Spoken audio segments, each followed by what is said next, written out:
कठिन अध्ययन की चुनौती। एक प्रेरणादायक कहानी। सियोल, कोरिया का एक छोटा सा गांव जहां शिक्षा को बहुत महत्व दिया जाता था।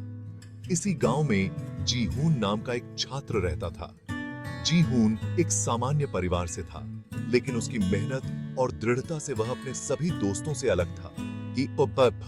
अपने सभी बाहर की बाहर रोज सुबह 4 बजे उठना, बिना किसी आलस्य के दिन की शुरुआत करना मेरी दिनचर्या का हिस्सा बन चुका था।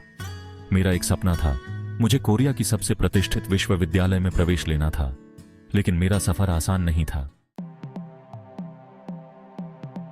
सुबह 4 बजे अलार्म बजते ही जीहून उठता और सबसे पहले अपने कमरे में ध्यान करता। यह ध्यान उसे पूरे दिन के लिए मानसिक शक्ति देता था। ध्यान मुझे पूरे दिन के लिए मानसिक शक्ति देता है। सुबह 5 बजे वह बाहर जाकर दौड़ता, जिससे उसकी ऊर्जा बनी रहती।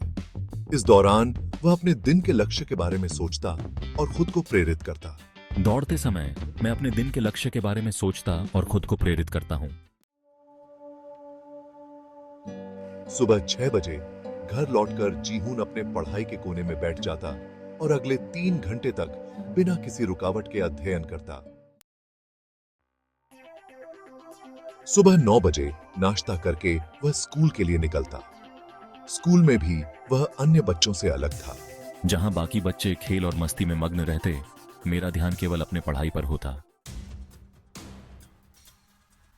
शाम 5 बजे स्कूल के बाद वह ट्यूशन जाता, जहां वह कठिन से कठिन विषयों को समझने का प्रयास करता। रात 9 बजे घर लौटकर वह थोड़ा आराम करता और फिर से पढ़ाई में जुट जाता। यह पढ़ाई देर रात 1 बजे तक चलती। सस्पेंस और मोरल।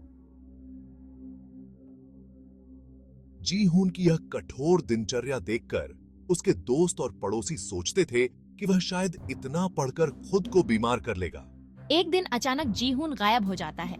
उसकी माँ बहुत परेशान होती है और पूरा गांव उसे ढूंढने के लिए जुट जाता है, लेकिन जीहून का कोई पता नहीं चलता। 3 दिन बाद जीहून को गांव के बाहर एक सुनसान जगह पर बेहोश पाया जाता है। उसके पास एक किताब और नोट्स थे। गांव के लोग उसे अस्पताल ले जाते हैं। डॉक्टर बताते हैं कि जीहून बहुत थक चुका था और उसकी हालत गंभीर थी। यह सुनकर गांव वालों को एहसास होता है कि जीहून की मेहनत सराहनीय है, लेकिन उसे आराम की भी जरूरत है। जब जीहून होश में आता है तो वह कहता है, मेहनत जरूरी है, लेकिन अपने शरीर और दिमाग का ख्याल रखना भी उतना ही जरूरी है। इसके बाद जीहून ने अपनी दिनचर्या में थोड़ा बदलाव किया, जिसमें उसने खुद को आराम और मस्ती के लिए भी समय देना शुरू किया। और अंत में उसकी मेहनत रंग लाई, उसे विश्वविद्यालय में प्रवेश मिला और वह सफल हुआ। संदेश। कहानी से यह सीख मिलती है कि कठिन मेहनत के साथ साथ हमें खुद का ध्यान रखना भी बहुत महत्वपूर्ण है। जरूरत से ज्यादा तनाव हमें आगे बढ़ने से रोक सकता है। इसीलिए संतुलित दिनचर्या ही सफलता की कुंजी है। ये बोम शिक किए